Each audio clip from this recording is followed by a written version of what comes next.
अब हम लोग क्वेश्चन जो देखेंगे वो एग्जाम्पल 1.11 का है। तो देखिए इस क्वेश्चन में क्या दी हुई है।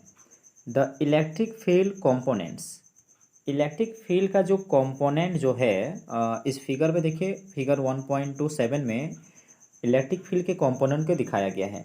कितना है देखिए, एक्स के दिशा में है अल्फा एक्स के पावर में 1/2, वाई और जेड की दिशा में इलेक्ट्रिक फील्ड की जो वैल्यू है वो 0 है। केवल एक्स की दिशा में वैल्यू है, कितना है ना, अल्फ़ा एक्स के पावर में 1/2। ठीक है, यहाँ पर अल्फ़ा की वैल्यू दी हुई है। अल्फ़ा की जो वैल्यू है वो 800 न्यूटन पर कूलम मीटर के पावर में 1/2 है। तो अब हम लोग का प्रश्न यहाँ पर आता है, calculate the flux through the cube. इस क्यूब से कितना फ्लक्स उत्पन्न होगा वो फाइंड करना है।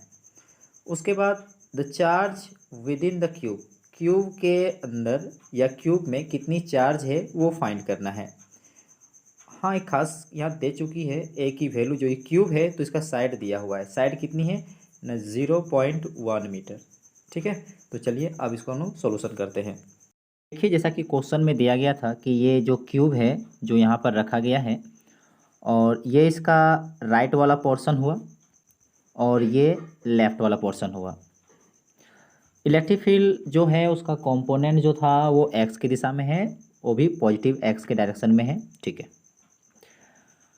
देखिए यहाँ पर क्यूब को जो रखा गया है ओरिजिन से, देखिए यहाँ पर जो क्यूब की जो साइड है उतना दूरी पर है, यानी कह सकते हैं जो लेफ्ट वाला जो हिस्सा है, लेफ्ट साइड जो है ओरिजिन से ए डिस्टेंस पर है, एक्स के दिशा में ए डिस्टेंस पर है, कितना न ए। और यदि हम राइट साइड की बात करें तो इसकी जो डिस्टेंस होगी राइट साइड का ओरिजिन से, तो वो होगा ए प्लस ए, यानी 2a। क्लियर। अब देखिए, तो इलेक्ट्रिक फील्ड की जो एक्स की दिशा में जो वैल्यू दी हुई थी, देखिए कितना दिया था ना, अल्फा एक्स के पावर में 1/2। ठीक है, वाई की दिशा में और जेड की दिशा में तो 0 था, लिख दिए। अल्फा की जो वैल्यू थी वो देखिए 800 न्यूटन पर कूलम और मीटर के पावर में 1/2 था, लिख दिए। ए की वैल्यू जो साइड था वो देखिए 0.1 मीटर। ठीक है, अब हम लोग बनाते हैं, सबसे पहले हम लोग यहाँ लेफ्ट साइड में निकालने की कोशिश करेंगे फ्लक्स को। देखिए यहाँ पर एक चीज़ आपको बता देना चाहेंगे कि यहाँ जो फ्लक्स जो उत्पन्न होगा केवल लेफ्ट और राइट वाले हिस्से में उत्पन्न होगा, क्योंकि यहीं पर इलेक्ट्रिक फील्ड जो है वो नॉर्मली निकल रहा है, बाकी किसी हिस्से में फ्लक्स उत्पन्न नहीं होगा। तो कौन वाला हिस्सा में पहले निकालेंगे, पहले लेफ्ट वाले हिस्से में निकालेंगे। तो देखिए आपको पहले बता दिए थे कि लेफ्ट वाला हिस्सा जो है वो ओरिजिन से एक्स डिस्टेंस पर है, यानी तब बोल सकते हैं एक्स बराबर कितना होगा न, ए होगा। तो अब निकालते हैं electric flux at the left face.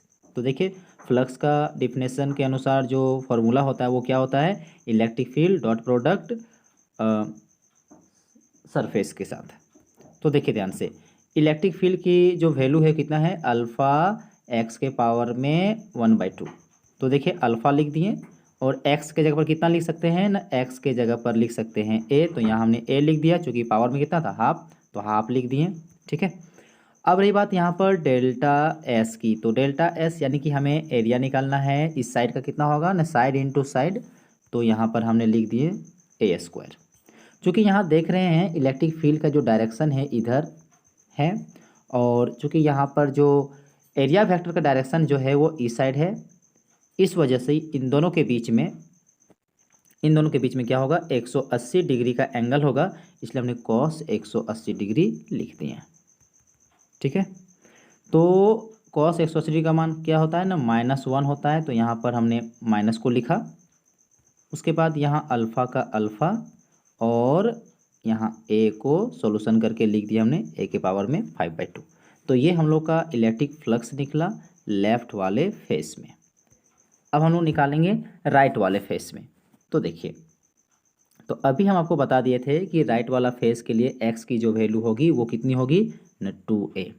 ठीक है, तो electric flux at the right face, तो क्या होगा, बिल्कुल वही वाला फॉर्मूला लिखेंगे फ्लक्स के लिए, electric field dot product surface area.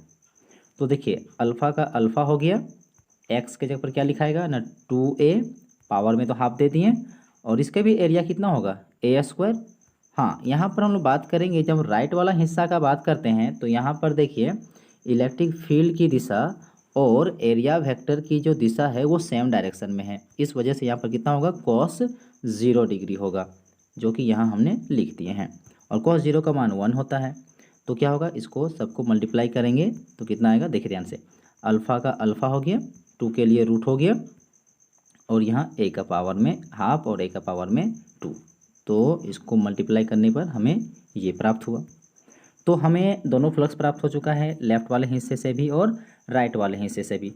तो टोटल इलेक्ट्रिक फ्लक्स क्यूब का निकालेंगे, चूँकि एल और आर में ही फ्लक्स उत्पन्न होगा, लेफ़्ट वाले हिस्से में और राइट वाले हिस्से में ही फ्लक्स उत्पन्न होगा और कहीं पर उत्पन्न नहीं होगा। तो जब हम टोटल फ्लक्स बात करेंगे क्यूब का तो इन्हीं दोनों को जोड़ेंगे। तो देखिए, तो निकाल रहे हैं net flux through the cube. तो क्या होगा, फ्लक्स राइट वाले हिस्से में और फ्लक्स लेफ़्ट वाले हिस्से में, दोनों को जोड़ दे रहे हैं। तो देखिए, राइट वाला हिस्सा का वैल्यू लिख दिए हमने यहाँ पर, प्लस का प्लस, और यहाँ पर अल्फ़ा एल के लिए, जो फ्लक्स एल वाले हिस्से के लिए यहाँ पर जो माइनस में आया था तो यहाँ पर हमने लिख दिया। यहाँ पर देखिए आपका अल्फ़ा और ए के पावर में 5/2 कॉमन निकल आया, तो यहाँ पर हमने लिख दिए कॉमन वाले हिस्से को। तो यहाँ बचा कितना, नहीं, यहाँ बचा मेरा √2, तो यहाँ √2 और इसके पास -1। उसके बाद जो वैल्यू दी हुई थी क्वेश्चन में उसके अनुसार चल रहे हैं। अल्फ़ा के जगह पर हमने 800 लिख दिए, साइड दिया हुआ था एक 0.1, तो उसके पास कितना है 5/2 और यहाँ √2 -1। बस इसको सॉल्यूशन किए तो कितना आया ना 1.05, और इसका यूनिट क्या होता है फ्लक्स का, तो न्यूटन मीटर स्क्वायर पर कूलम। तो इस तरीके से हम लोग का पहला पार्ट कंप्लीट होता है। सेकंड पार्ट में क्या निकालने बोला था कि उसमें कितना चार्ज है, तो हम लोग यहाँ पर क्या करेंगे, गॉस थ्योरम लगाएंगे। तो क्या होता है हम लोग का ना, हम लोग जानते हैं कि 5 बराबर जो होता है Q/ε0 होता है, ठीक है। तो इसको क्रॉस मल्टीप्लाई करके हम लोग चार्ज निकाल लेंगे। तो देखिए, तो चार्ज का क्या होगा ना, ε0 × 5। तो ε0 का वैल्यू बैठा दिए 8.85 × 10⁻⁻12, और फ्लक्स का जो वैल्यू अभी आया था 1.05 यहाँ बैठा दिए, और इसको मल्टीप्लाई कर दिए तो हमारा चार्ज कितना आया ना 9.27 × 10⁻⁻12 कूलम। तो ये रहा हम लोग का आंसर।